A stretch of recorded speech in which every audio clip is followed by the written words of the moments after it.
কি হয়েছে মানে সরকারটা বদলে গেছে, খেয়াল রাখছেন না? না সুজন বাবুরা কি ভাবলেন?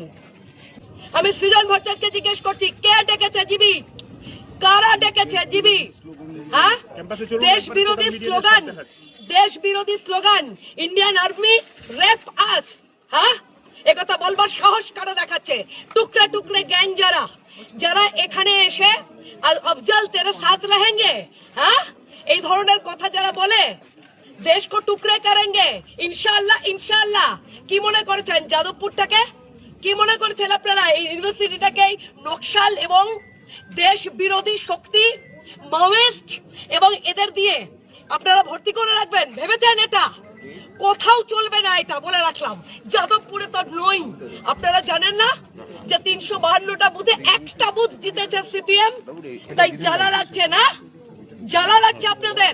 বাচ্চা বাচ্চা ছেলেগুলোকে ছোট লোক বলছে, মিডল ক্লাস বলছে। বাহ সৃজন, বাহ বাহ, লজ্জা লজ্জা লজ্জা সৃজন। আপনাদের সমস্ত লোক মিডল কাস্ট বলছে, আমাদের ছেলেদের ধাক্কা দিয়ে ফেলে দিচ্ছে, ছোট লোক বলছে। এইটা আপনাদের শিক্ষা, আপনাদের সংস্কৃতি? হ্যাঁ, ভিসি কোথায়? প্রশ্ন করছি, ভিসি এখনো আসেনি কেন? আমাদের ছেলেরা ইলিগাল রেজিস্টার কোথায়? কোথায় সেলিম বক্স মন্ডল কোথায়? কেন আসছে না এখানে? আসতে হবে এখানে।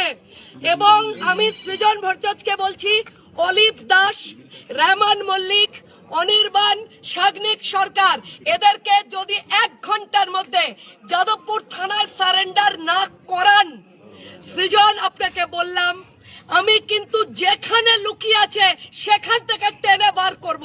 সারা রাত কান্ডাক্টর আজকে আপনারা দেখবেন, আজকে দেখবেন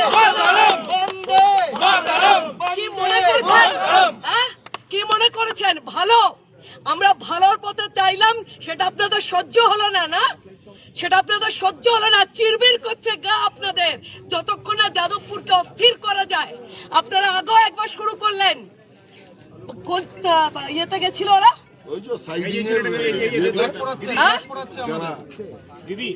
হকারদের ইয়ে করবার জন্য,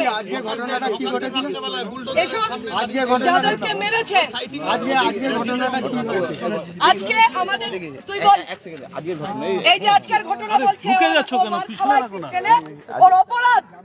ওর অপরাধ ও রাষ্ট্রীয় স্বয়ংসেবক সংঘের ছাত্র, যে আমাদের ইউনিট এবিভিপি সংগঠন, তার একজন, তাই মার খেতে হয়েছে সৃজনের ছেলেদের কাছ থেকে।